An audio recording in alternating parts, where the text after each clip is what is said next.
טוב, אז ניתן להסיר לוגוים וכל מיני דברים בצורות פשוטות כאלה ואחרות. נמצא לנו תמונה, אנחנו נשתמש עכשיו בסניפינג טול, נפתח אותו, זה כלי ששייך לווינדוס, אנחנו פותחים אותו ואני לוחץ על New, הוא בעצם מאפשר לי לחתוך תמונה איפה שאני רוצה, אוקיי, בצורה כזאת, אני בוחר את הגודל שאני רוצה, שומר אותו למחשב שלי, איפה שאני רוצה, נתן לו איזה שם ככה מעניין, 1, 2, 3, ולוחץ על Enter, וזהו, בעצם עכשיו שמרתי אותו, אתם יכולים לראות אותו.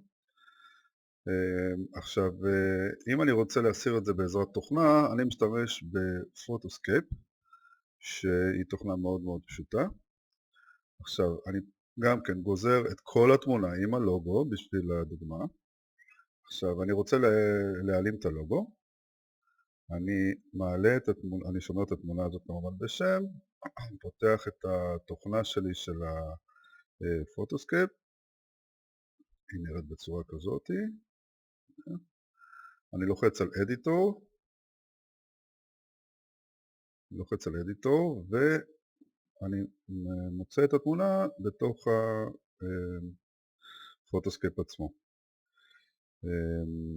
הנה היא פה, הנה, בדיוק. הנה.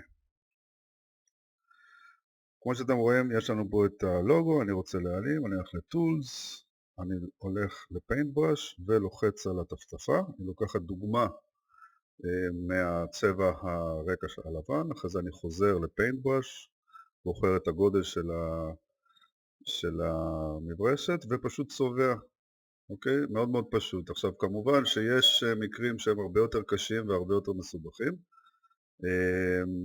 נעשה את זה, נשמור את זה, save as, אותו שם. יש כמובן מקרים יותר מסובכים ויותר קשים שצריכים ממש ריטוש תמונה כמו שצריך. פה אנחנו נמצא אפשרות אחרת, תמונות אחרות, אבל כמו שאתם רואים התוצאה במקרה הספציפי הזה, אתם יכולים לראות את ההבדלים בתמונה, תמונה נקייה מפה, אז זאת התמונה שחתכנו מראש, ואתם יכולים לראות תמונה אחת, תמונה 2, אותו דבר, מקווה שזה עוזר.